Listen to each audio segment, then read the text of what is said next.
चलिए देखते हैं हम दूसरा टॉपिक। जो हमने अभी कहा था कि हमने देखा है भारत का जो संवैधानिक विकास है उसमें दो पार्ट में है। एक तो ईस्ट इंडिया कंपनी के शासन के दौरान जो ब्रिटिश अधिनियम, संसदीय अधिनियम थे वो जो हमने अभी देखा। दूसरा भी हमें देखना है ब्रिटिश ताज के शासनाधीन पारित जो अधिनियम थे 1858 से लेके 1947। इसके कुछ नोट्स को रिवाइज कर लेते हैं, उसके बाद हम आएंगे इसके क्वेश्चंस पे। चलिए देखते हैं। देखो यहाँ पे आपको दिख रहा होगा स्क्रीन पे कि भारत ब्रिटिश संसद ने 1858 1858 ये बात कर रहा है। भारत शासन अधिनियम 1858 के तहत क्या हुआ, ब्रिटिश ताज के अधीन कर दिया गया। ठीक है, गवर्नर जनरल को अब क्या कहा जाने लगा, गवर्नर जनरल को अब वायसराय कहा जाने लगा, यानी जो ब्रिटिश ताज का प्रत्यक्ष प्रतिनिधित्व बन गया। लॉर्ड केनिंग, ध्यान रखिएगा ये क्वेश्चन बार बार पूछा जाता है, लॉर्ड केनिंग भारत का सर्वप्रथम क्या बना, प्रथम वायसराय बना। इस अधिनियम द्वारा भारत के राज्य सचिव, इस अधिनियम द्वारा भारत के राज्य सचिव का पद का सृजन भी किया गया, जिसमें भारतीय प्रशासन पर संपूर्ण नियंत्रण की शक्ति नहीं थी। उसके सहायता के लिए 15 सदस्यीय परिषद के गठन का भी प्रावधान किया गया। फिर हम देखते हैं भारत परिषद अधिनियम 1861। इसमें कानून बनाने की प्रक्रिया में भारतीय प्रतिनिधियों को शामिल करने की शुरुआत हुई। इस पॉइंट को ध्यान रखिएगा कि भारत परिषद अधिनियम 1861 के दौरान कानून बनाने की प्रक्रिया में भारतीय प्रतिनिधियों को शामिल करने की शुरुआत की गई। ठीक है, उसके बाद हम देखते हैं, इसमें आप देखेंगे कि मद्रास और बंबई प्रेसिडेंसी को पुनः जो विधायी शक्ति दिया गया, मतलब जो ले लिया गया था पहले वाले रेगुलेटिंग एक्ट में, उसको अब यहाँ पे क्या कर दिया गया है, यहाँ पे वापस किया गया है। यानी विकेंद्रीकरण, ध्यान रखिएगा डिसेंट्रलाइजेशन की मैं बात कर रहा हूँ, विकेंद्रीकरण की प्रक्रिया की शुरुआत यहाँ से होती है। इसमें क्या हुआ, इसमें वायसराय को आपातकाल में अध्यादेश, याद ध्यान रखिएगा, ड्यूरिंग द इमरजेंसी ऑर्डिनेंस, अध्यादेश जारी करने के लिए भी अधिकृत किया गया था। जो जिसकी जो अध्यादेश थी वो कितने माह के लिए थी, वो प्रभावी होता था 6 महीने के लिए। उसके बाद आप देखते हो कि भारत शासन अधिनियम 1852 के माध्यम से देखोगे कि केंद्रीय और प्रांतीय विधान परिषदों में अतिरिक्त यानी कि गैर सरकारी सदस्यों की संख्या को बढ़ा दी गई, और केंद्रीय विधान परिषद में भारतीय सदस्यों को वार्षिक बजट, ध्यान रखिएगा वार्षिक बजट पर बहस करने और सरकार के से 6 दिन की पूर्व नोटिस पर प्रश्न पूछने का अधिकार भी दिया गया। लेकिन सबसे इंपॉर्टेंट यह था कि पूरा प्रश्न नहीं पूछ सकते। ठीक है, कम्प्लीमेंट्री क्वेश्चन नहीं कर सकते आप, पूरा प्रश्न नहीं पूछ सकते हैं।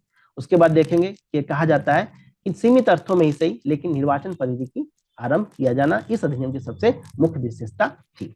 अब देखेंगे भारत परिषद अधिनियम 1909 यानी कि मार्ले मिंटो सुधार के नाम से भी जाना जाता है। इस अधिनियम के द्वारा भारतीयों को विधि निर्माण और प्रशासन दोनों में प्रतिनिधित्व, रिप्रेजेंटेशन प्रदान किया गया।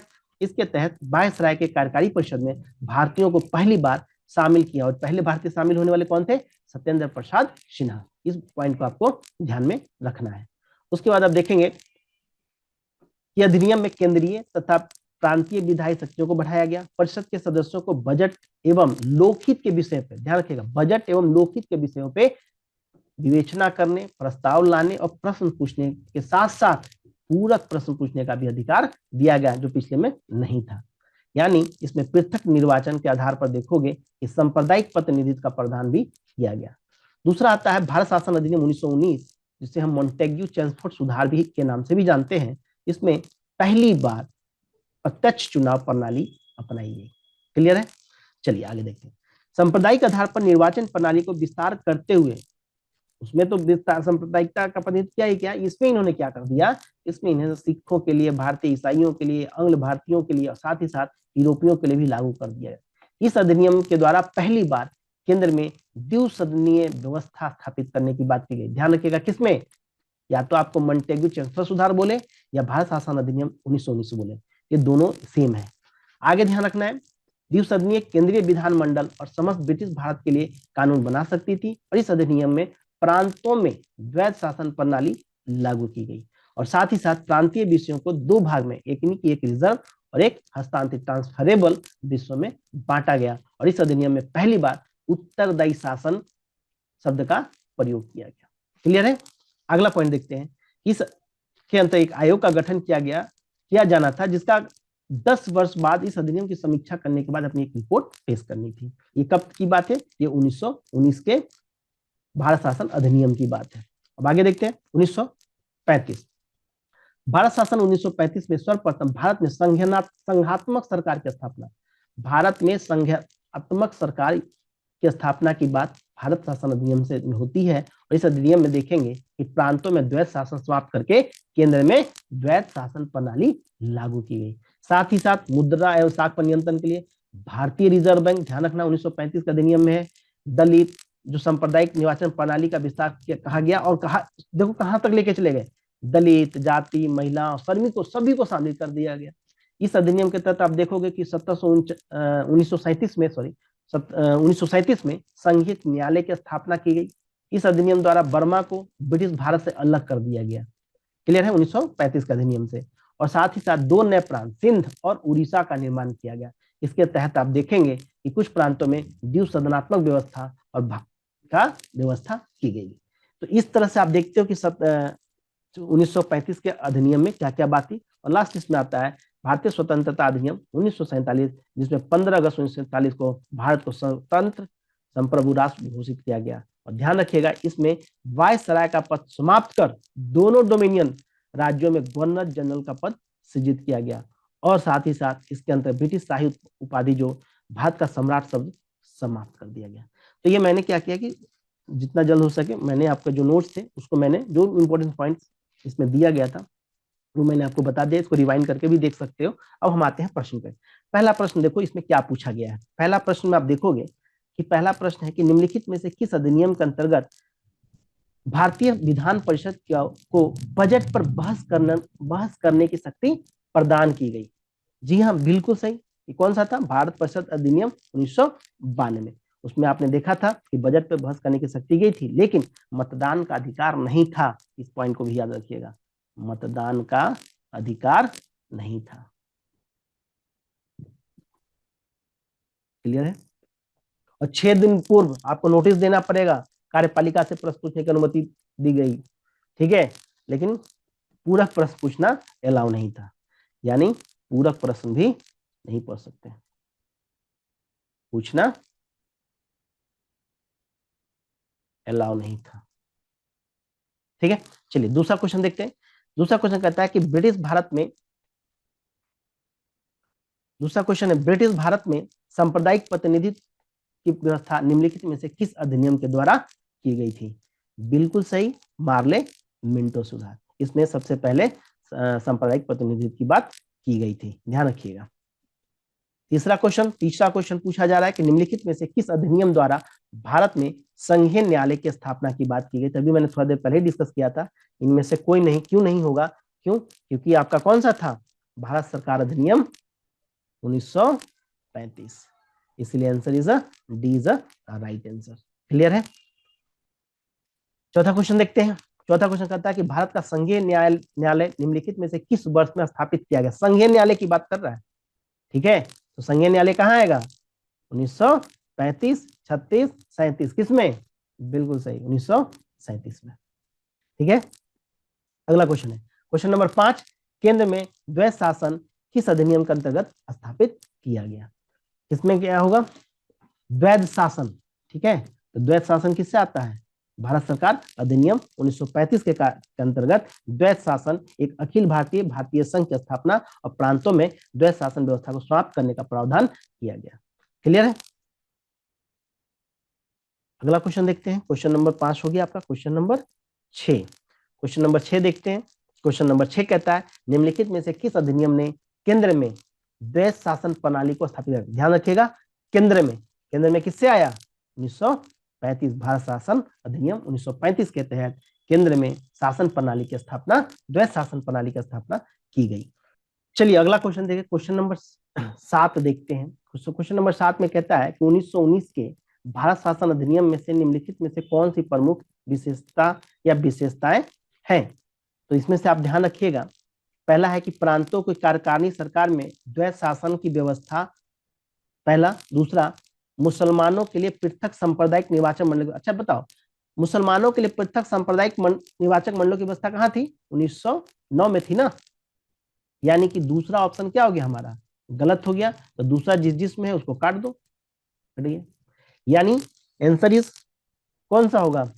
आंसर होगा 1 और 3, 1 और 3, यानी कि answer is C is right answer. केंद्र द्वारा प्रांतों की विधायी शक्ति का हस्तांतरण की बात इसमें की गई थी। अगला देखते हैं क्वेश्चन नंबर 8। क्वेश्चन नंबर 8 देखते हैं। ये झारखंड पीसीएस में 2021 में पूछा गया था। निम्नलिखित में से किसने भारत में प्रांतीय स्वायत्तता की प्रांतीय स्वायत्तता को शुरू किया किसने किया? ऑप्शन ए है कैबिनेट मिशन, ऑप्शन बी है साइमन कमीशन, ऑप्शन सी है भारत सरकार अधिनियम 1935 और ऑप्शन डी है भारत सरकार अधिनियम 1919। बिल्कुल सही, answer is right is D. Bharat सरकार अधिनियम 1919 में बात की गई थी, आपको प्रांतीय स्वायत्तता की बात की गई थी 1919 में, ठीक है, और 1935 में इसको विस्तारित किया गया था। चलिए क्वेश्चन नंबर 9 देखते हैं। क्वेश्चन नंबर 9 कहता है कि भारतीय विधान पालिका प्रथम बार द्विसदनीय बनाई गई। भारतीय विधान पालिका प्रथम बार द्विसदनीय बनाई गई किस अधिनियम से? तो यह अधिनियम था 1919 के भारत सरकार अधिनियम के तहत। ध्यान रखिएगा, प्रथम बार भारतीय विधान पालिका द्विसदनीय बनाई गई। इस पॉइंट को आपको ध्यान में रखना है। क्वेश्चन नंबर 10 कहता है, क्वेश्चन नंबर 10 कि केंद्र में कौन सा एक द्विसदनीय विधायिका लाया गया? केंद्र में कौन सा एक्ट ने द्विसदनीय विधायिका लाई है? अभी हमने देखा था 1919 यहाँ पे, ठीक है, वही आंसर हो गया। यहाँ भी आएगा आपका 1919। तो देखिए क्वेश्चन को किस तरह से घुमा करके पूछा जा रहा है। अरे बदल थोड़े ना सकते हैं। मान लो हिस्ट्री में जो फैक्ट है, पॉलिटी में जो फैक्ट है, वो इकोनॉमिक्स में जो डेटा बदलता है करेंट के अकॉर्डिंग, लेकिन जो मान लो 5 ईयर्स प्लान का हो गया या साइंस का कोई क्वेश्चन है, तो फैक्ट नहीं बदल सकते, उसको पूछने का तरीका जरूर बदल सकते हैं, भाषा का परिवर्तन जरूर कर सकते हैं, ठीक है, याद रखिएगा। 11 नंबर क्वेश्चन देखते हैं। 11 नंबर क्वेश्चन कहता है कि निम्नलिखित कथनों पर विचार कीजिए। पहला स्टेटमेंट है कि 1919 के मॉन्टेग्यू चेम्सफोर्ड सुधार में 21 वर्ष से अधिक आयु की सभी महिलाओं के लिए मताधिकार की संतुष्टि की गई। और दूसरा, 1935 के गवर्नमेंट ऑफ इंडिया एक्ट में विधानमंडल में महिलाओं के लिए आरक्षित स्थानों का प्रावधान किया गया। ठीक है, अब बताओ मुझे कौन सा आंसर सही होगा। 1919 के मॉन्टेग्यू चेम्सफोर्ड सुधार में 21 वर्ष के लिए तो बात ही नहीं थी, ठीक है, तो सभी महिलाओं के लिए बेशक मताधिकार का आधारित नहीं था, तो पहला तो स्टेटमेंट ऐसे ही गलत हो जा रहा है। जो दूसरा स्टेटमेंट है, आप देखोगे कि 1935 के गवर्नमेंट ऑफ इंडिया एक्ट में विधानमंडल में महिलाओं के आरक्षित स्थानों का प्रावधान किया गया। जी हाँ, 1835 के सरकार 1835 का जो भारत सरकार अधिनियम था, उसमें सांप्रदायिक निर्वाचन प्रणाली का विस्तार करते हुए, ध्यान रखना, दलित वर्ग, महिला और श्रमिक की बात की थी। अभी मैंने नोट्स में भी बात किया था, इसीलिए आंसर ऑफ स्टेटमेंट 2 तो राइट है, लेकिन बाकी स्टेटमेंट, पहला स्टेटमेंट क्या है? गलत है। तो एक तो गलत है, तो गलत ये भी हो गया, ये भी हो गया, आंसर हो गया आपका डी। ठीक है, चलिए अगला क्वेश्चन हम देखते हैं, क्वेश्चन नंबर 12। क्वेश्चन नंबर 12 ये रहा, कहता है कि भारतीय सिविल सेवा के संदर्भ में निम्नलिखित कथनों पर विचार कीजिए। ये देखिए, ध्यान रखिएगा, यूपीआरओ में प्री में 2021 में क्वेश्चन पूछा गया, स्टेटमेंट बेस्ड क्वेश्चन है। पहला स्टेटमेंट है कि भारत सरकार अधिनियम 1919 में भारतीय सिविल सेवा के लिए एक अलग परीक्षा का प्रावधान किया गया था। दूसरा, भारतीय सिविल सेवा में 1941 में भारतीयों का प्रतिशत यूरोप वासियों से अधिक था। देखो ये पहला स्टेटमेंट तो सही है, 1919 के अधिनियम में अलग से प्रावधान तो किया गया था। रही बात दूसरा, तो दूसरा स्टेटमेंट भी सही है। क्यों? क्योंकि आप देखेंगे कि भारत में जो आधुनिक जो मेरिट लिस्ट है सिविल सेवा आईसीएस का एग्जाम्स है, उसका प्रारंभ 1854 में लंदन में हुआ था, लंदन सिविल सेवा आयोग की स्थापना से हुआ था। और 1855 में इसकी प्रतियोगिता परीक्षा कहाँ होती थी? 1855 तक लंदन में होती थी, आयोजित करने लगी। लेकिन भारतीयों के लगातार मांग के बावजूद यह परीक्षा भारत में न होकर लंदन में होती लगी। लेकिन भारत सरकार अधिनियम 1919 के तहत यह प्रावधान किया गया, 1922 से आईसीएस की परीक्षा भारत में भी होना प्रारंभ हुआ। आईसीएस की परीक्षा 1922 से भारत में भी होना प्रारंभ हुआ। और ध्यान रखना, 1930 के दशक तक यूरोप वासियों की उपलब्धता भारतीय सेवाओं में सिविल सेवा में कम होती गई और इस सेवा में 1941 तक स्पष्ट रूप से कहा गया कि भारतीयों की प्रतिशत यूरोप वासियों से अधिक हो चुका था।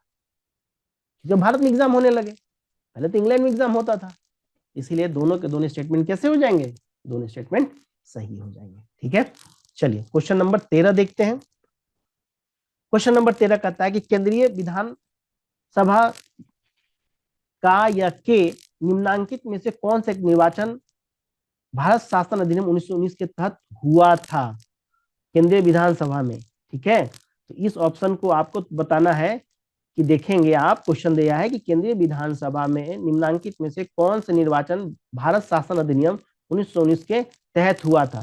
तो एक है 1926, 1937, 1945, ठीक है, 1935, 1945, तो कौन सा आएगा, ए, बी या सी।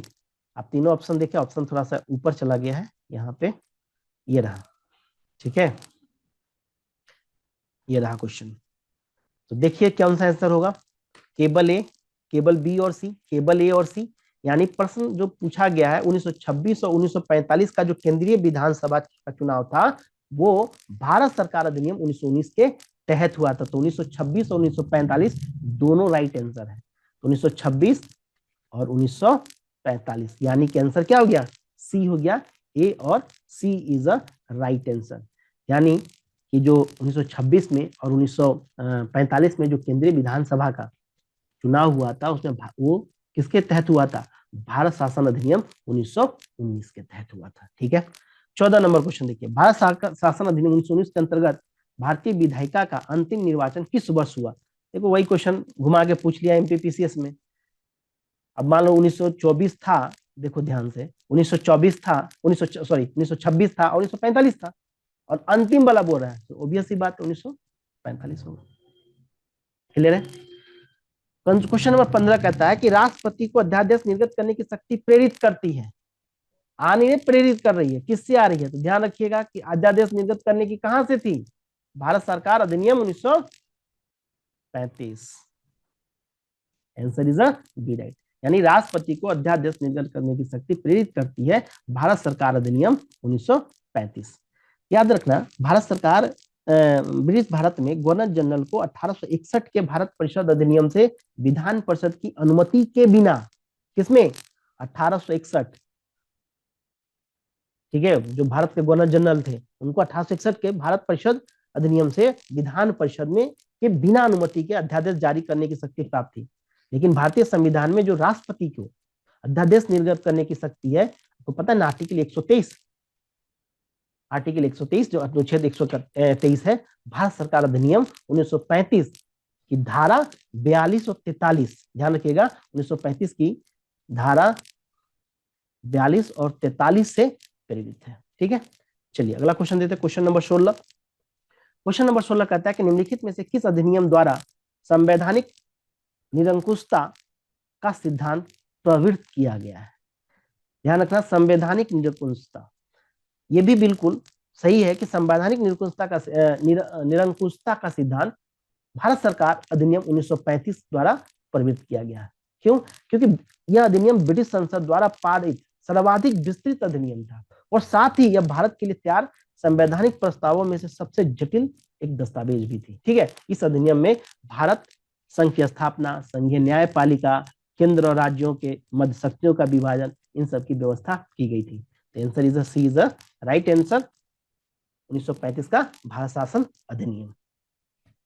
अगला क्वेश्चन देखते हैं, क्वेश्चन नंबर 17। क्वेश्चन नंबर 17 आपका कहता है कि भारत के संविधान में केंद्र और राज्यों के बीच किए गए शक्तियों का विभाजन इनमें से किससे उल्लेखित योजना पर आधारित है। केंद्र और राज्यों के बीच, ध्यान रखिएगा, केंद्र और राज्यों के बीच किया गया शक्तियों का विभाजन इसमें से किस योजना के तहत आधारित थी विभाजन। ठीक है, तो बिल्कुल सही है आंसर, क्या होगा, भारत सरकार अधिनियम 1935 के तहत। ठीक है, क्वेश्चन नंबर 18 देखते हैं। क्वेश्चन नंबर 18 कहता है कि निम्न में से एक भारत सरकार अधिनियम 1935 का मुख्य विशेषताओं में से नहीं था। ध्यान रखिएगा, यहाँ पे पूछना नहीं था।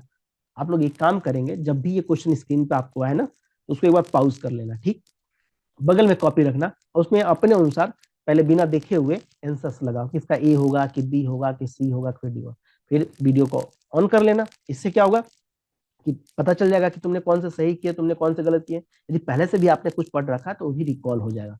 बाकी हम यहाँ पर डिस्कस कर ही देंगे, वो भी दोबारा आपका रिकॉल हो जाएगा। इससे इस तरीके से क्या होगा कि आपको याद हो जाएगा। ठीक है, तो 18 में कौन भारत सरकार अधिनियम 1935 की मुख्य विशेषताओं में शामिल नहीं था, बताइए। जी हाँ, बिल्कुल सही, बी, अवशिष्ट विषय प्रांतीय विधायकों का जो आवंटित किए गए थे ये मुख्य प्रावधान में शामिल नहीं थे। क्वेश्चन नंबर 19 कहता है कि एक संघीय व्यवस्था और केंद्र में द्वैध शासन में लागू किया गया था। किससे लागू किया था? एक संघीय व्यवस्था और केंद्र में द्वैध शासन भारत में लागू किया गया था 1935 के अधिनियम द्वारा। ठीक है, क्वेश्चन नंबर 20, अखिल भारतीय महासंघ स्थापित करने का प्रावधान शामिल किया गया था। अखिल भारतीय महासंघ स्थापित करने का प्रावधान शामिल था, किसमें था? जी हाँ, भारत सरकार अधिनियम 1935। क्या ध्यान रखना है? भारत सरकार अधिनियम 1935 में अखिल भारतीय महासंघ स्थापित करने का प्रावधान शामिल था। क्वेश्चन नंबर 21 देखते हैं। क्वेश्चन नंबर 21 कहता है कि निम्नलिखित में से किस एक अधिनियम ने भारत में संघीय संघीय शासन व्यवस्था की? ठीक है, निम्नलिखित में से किस अधिनियम ने भारत में संघीय शासन की व्यवस्था दी थी? कौन सा आंसर है? सी, भारत सरकार अधिनियम 1935। देखो कितना इंपॉर्टेंट है ना, एक साथ पूछ ले तो कितना सारा पॉइंट्स हो जाएगा, लेकिन ध्यान में ये रखना है कि हमें जो जो इंपॉर्टेंट है वो तो एकदम लिप्स पे होना चाहिए, टंग पे होना चाहिए। बाकी चीजें तो रिवीजन का पार्ट है, वो आपको वीडियोस को बार बार देख लो, एक बार होता है दो बार, इसीलिए मैं छोटे छोटे वीडियोस बना रहा हूँ, मैं बड़ा क्लासेस नहीं कर रहा हूँ। ठीक है, मैं आपको छोटे छोटे क्लासेस दे रहा हूँ ताकि आपको समय ना लगे, आप जिस चैप्टर्स को पढ़ रहे हो बस उसी के वीडियोस को रिवाइज कर लो, एक बार देख लो। चलिए क्वेश्चन नंबर 22, क्वेश्चन नंबर 22 क्या कहता है? क्वेश्चन नंबर 22 कहता है कि 1935 का अधिनियम द्वारा स्थापित संघ में अवशेष शक्तियां किसको दी गई हैं? 1935 का अधिनियम द्वारा स्थापित संघ में अवशेष शक्तियां किसको दी गई है? बिल्कुल सही बात, गवर्नर जनरल को ही तो दिया जाएगा ना भाई, तो गवर्नर जनरल। यह ध्यान रखना है कि 1935 का अधिनियम द्वारा स्थापित संघ में विशेष शक्तियां गवर्नर जनरल को दिया गया है। क्वेश्चन नंबर 23 देखते हैं। क्वेश्चन नंबर 23 कहता है निम्नांकित में से कौन सा एक भारत शासन अधिनियम 1935 में स्वीकार किया हुआ महत्वपूर्ण और अस्थायी अवयव नहीं है? है नहीं पढ़ लेना, नहीं है पढ़ना है, नहीं है। कौन सा आएगा? देश के लिए लिखित संविधान, बिल्कुल ये अस्थायी अवयव नहीं है, क्योंकि भारत शासन अधिनियम 1935 देश के लिए लिखित संविधान का उल्लेख नहीं था। भारत के संविधान का सर्वप्रथम उल्लेख किसमें है? क्रिप्स मिशन में, क्रिप्स मिशन में, न कि भारत शासन अधिनियम 1935 में। इस तरह से आप देखेंगे कि ये तीनों जो पार्ट है ना, जैसे विधानमंडल का निर्वाचन, जवाबदेही, प्रतिनिधि, एक संघ की योजना का विचार, विधानमंडल के लिए सरकारी सदस्यों का समावेश नॉमिनेट किया जाना, ये तीनों तुम्हारा 1935 में शामिल है, लेकिन देश के लिए लिखित संविधान की बात इसमें नहीं है। ठीक है, संविधान का सर्वप्रथम उल्लेख किसमें मिलता है? किस मिशन में मिलता है। चलिए क्वेश्चन नंबर 24 देखते हैं। क्वेश्चन नंबर 24 कहता है कि 1935 के गवर्नमेंट ऑफ इंडिया एक क्यों महत्वपूर्ण है? पहला स्टेटमेंट है यह भारतीय संविधान का मुख्य स्रोत है, दूसरा उसके बाद भारत को स्वतंत्रता मिली, और तीसरा ऑप्शन कहता है इसमें भारत विभाजन उल्लिखित है, और चौथा इसके द्वारा रियासतें समाप्त हुई। भैया ये सब तो बातें हुई ही नहीं 1935 का अधिनियम में। 1935 का अधिनियम से बहुत सारे पार्ट हमारे संविधान में लिए गए हैं, तो option A is a right answer. तो 25-24 का क्या हो गया? 1935 के गवर्नमेंट ऑफ इंडिया एक्ट क्यों महत्वपूर्ण है? क्योंकि भारतीय संविधान का मुख्य स्रोत है। चलिए अगला क्वेश्चन देखते हैं, क्वेश्चन नंबर 25। क्वेश्चन नंबर 25 कहता है कि निम्नलिखित अधिनियमों में से किस अधिनियम के फलस्वरूप बर्मा भारत से अलग हुआ? है ना, अभी हमने नोट्स में भी डिस्कस किया था, बिल्कुल सही, गवर्नमेंट ऑफ इंडिया एक्ट 1935। ठीक है, तो इस तरह से आपने देखा कि हमने खत्म किया जो ब्रिटिश शासन के दौरान जो अधिनियम हुए 1773 से लेकर 1857 के मध्य भी देखा, 1858 से 1947 के मध्य भी देखा। कोशिश हमारी यही है कि छोटे छोटे वीडियोज हो, ज्यादा टाइम ना लगे आपको, आप एक बार देख सको और साथ ही साथ मैंने यहाँ से आंसर्स को हाइड कर दिया है, ताकि आप जब रिवाइज भी करो तो ये क्वेश्चन जब सामने आए तो ऐसा नहीं कि पर सामने आंसर दिख रहा है आपको, क्योंकि आप थोड़ा सा सोचेंगे, थोड़ा सा जोर डालेंगे ना तो चीजें याद हो जाएंगी, और यहाँ से क्वेश्चन पूछा जाएगा तो आपके छूटेंगे नहीं क्वेश्चन। चलिए फिर अगले क्लास में हम लोग बात करेंगे संविधान सभा और संविधान निर्माण की प्रक्रिया का। तो अगली वीडियो में हम लोग देखते हैं भारत के संविधान सभा और संविधान की निर्माण प्रक्रिया। ठीक है।